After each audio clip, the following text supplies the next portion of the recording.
As the deep night slowly crept over the city, darkness engulfed the outside world. Despite the lack of light, Sophia, a tall, dark-haired woman in her 30s, stood at the window, cradling her 6-month-old baby in her arms. She strained to see any movement in the entryway, on high alert since her son had woken up suddenly, sensing trouble. Only 30 minutes ago, she had been in a deep sleep, thankful that her son was a quiet baby who rarely disturbed her at night. But tonight was different, and her husband Jacob was nowhere to be found in the room where he usually slept.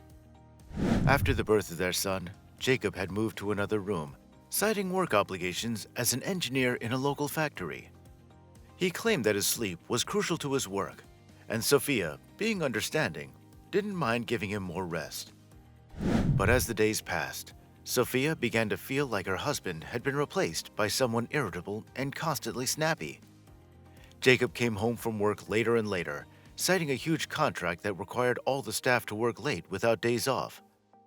Before her son's birth, Sophia had been a family doctor and earned the same money as her husband, but she never boasted about it. She believed that happiness was found in warm relationships and love at home, and she had plenty of that in her life. Despite being sympathetic to Jacob's work circumstances, Sophia couldn't shake the feeling that something wasn't right.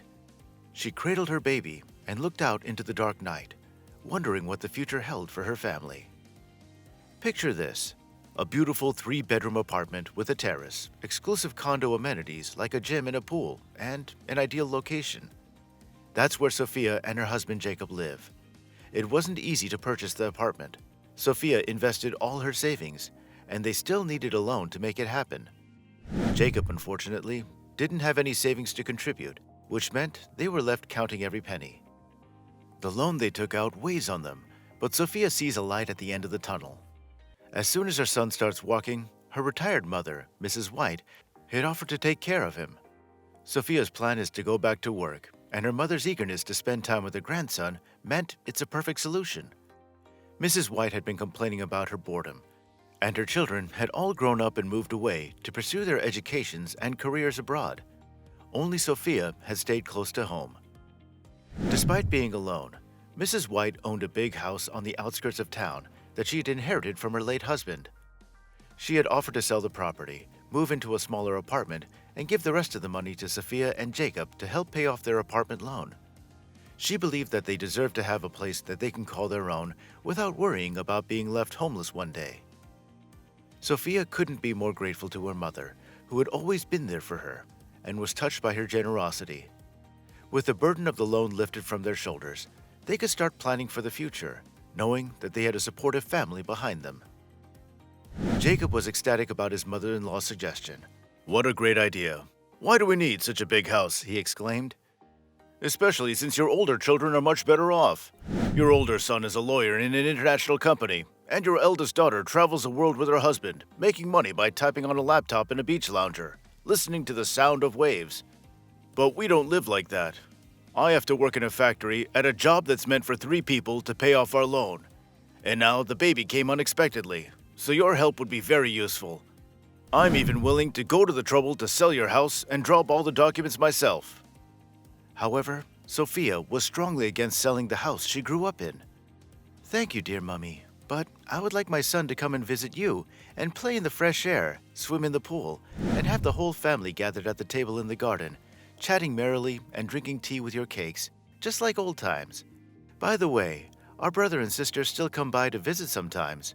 Are we going to meet them in the small apartment?" "You're so silly, Jacob," Sophia replied. Immediately, Jacob snapped back. "Your mother is right.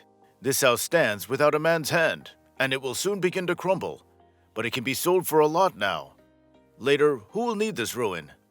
The women looked at Jacob with surprise. Sophia and Jacob were the epitome of a happy couple. They had been dating for 6 months, and Jacob was the definition of a loving boyfriend, showering Sophia with flowers and writing her poems. When Sophia told him that she was pregnant, Jacob didn't hesitate to propose. A few months later, Sophia was ecstatic to wear the ring that Jacob had placed on her finger. She was sure that they would have a happy family life ahead of them. However, Sophia's happiness didn't last long. One warm summer evening, when she was 9 months pregnant, She was waiting for Jacob to come home from work, excited to share a hearty dinner with him. But when he arrived, he was in a foul mood. He looked at his wife with disgust and criticized her for eating sweets and gaining weight during her pregnancy. He even compared her to their neighbor, who he claimed looked much better than Sophia. Sophia was heartbroken and offended, but she didn't say anything to Jacob. She knew he must have had some kind of trouble at work, but that didn't excuse his rude behavior towards her. And as for being fat, Sophia knew that wasn't true. She was just carrying a healthy baby. One day, Jacob was very late and was not in contact. Sophia's heart was pounding in her chest as she watched an unfamiliar car pull up to their doorway in the middle of the night. It was already 2 a.m., and Jacob was still not home. His phone was also unavailable, which made Sophia even more anxious.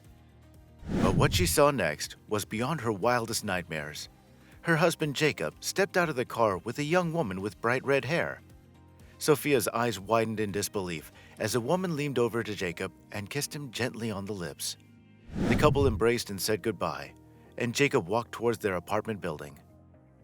Tears started to stream down Sophia's face as she realized what was happening. She didn't want to wake up her son, who had just fallen asleep, so she carefully moved him to the crib and went out into the hallway, waiting for her husband. A few minutes later, the key rattled in the lock, and Jacob entered the apartment, shining and smelling of feminine perfume. Seeing his wife on the threshold, he didn't even change his face, knowing immediately that she had discovered his secret. "What's going on? Is that what your job at night is all about? I thought engineers did something else, and you seem to have taken a part-time job," Sophia said through her tears, barely able to see her husband. But Jacob didn't show any sympathy towards his wife. Jacob was a charmer, but he was also a womanizer. He had no sympathy for his wife Sophia, whom he had regretted marrying for a long time. He met Sophia by chance at the theater when his girlfriend didn't show up. Seizing the opportunity, he introduced himself to her. The two were alone and bored in the foyer, but little did Sophia know that this chance meeting would lead to a catastrophic turn of events. Looking at Sophia almost hatefully, Jacob told her that he had to find another woman because of her. He told her that she had become fat and disgusting and that he was sick of it all. To make matters worse, he said that marrying her was his biggest mistake and that he regretted it. Jacob claimed that Sophia had seduced him and gotten pregnant on purpose, but it was his mistress Rose who had opened his eyes. Tomorrow, Jacob's vacation starts and he's going to go see Rose. He refused to take Sophia with him, and he claimed that it was too late to fix their relationship. When they got back from holiday, Jacob would move in with Rose, who he described as a real lady, pretty and well-groomed. He told Sophia to pay for the loan herself from now on, and if she needs money, she can ask her family. Jacob threatened Sophia not to ask for alimony, or he would ask for a DNA test, since the child didn't even look like him.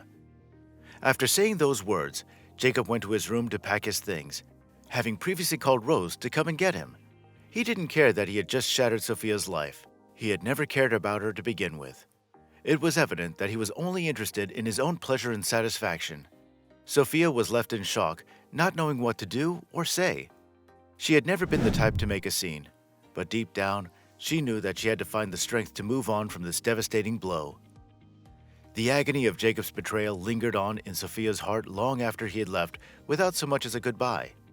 It had been 6 months since the day he abandoned her, but the wounds of his cruel words still stung, and Sophia spent most of her time crying on the ottoman in the hallway. Jacob had extended his vacation without any word to his family, leaving Sophia to borrow money from her brother to pay off their loan. She knew that she had to find work to support her son, and she spent her days walking outside and enjoying the sunshine with him. One beautiful day, Sophia met a man named Ben who was walking with his own son. They struck up a conversation, and Sophia learned that Ben had moved to the city from the countryside after his wife had left him and their son for another man in a different country. Ben worked as a car mechanic and planned to open up his own car repair shop. He was embarrassed to admit that he did not want to leave his son in the care of others, and he found spending time with him to be a great joy. Sophia felt a connection with Ben, and they started to walk together with their children. Days turned into weeks, and before long, Sophia received a life-changing proposal from Ben. He asked her to spend the rest of her life with him. Despite the pain and heartbreak of her past, Sophia felt a glimmer of hope and joy in her heart for the first time in months. With Jacob out of the picture, Sophia felt a sense of freedom and possibility that she had never experienced before. She knew that life with Ben would not always be easy, but the prospect of building a new life with someone who cherished her and her son was worth any challenge. Sophia said yes to Ben's proposal, and together they started a new chapter of their lives, filled with love, laughter, and the promise of a brighter future. Sophia was over the moon to have found Ben, a loving and caring man who adored her son just as much as she did. The couple tied the knot, and Sophia felt confident that her son was in safe hands while she was at work. They made plans for the future, with Ben taking care of their business while the children went to kindergarten. However, one day their peaceful life was interrupted by a loud knock on the door. To her surprise, Sophia found her ex-husband Jacob on the doorstep, who had returned after a long absence. Jacob fell to his knees, apologizing for his past mistakes. But Sophia knew better than to fall for his insincere pleas, and Jacob soon revealed his true intentions. He realized that finding a new partner wasn't as easy as he thought, as younger women no longer showed interest in him, and his past was evident to those closer to his age. Jacob had hoped to win back Sophia's forgiveness, but upon seeing Ben standing behind her, he knew that his place was already taken. Sophia saw through Jacob's motives and, in a final act of closure, offered him a free medical consultation in memory of his past services before slamming the door in his face. She then turned to Ben, hugging him tightly with gratitude for the wonderful life that they had built together.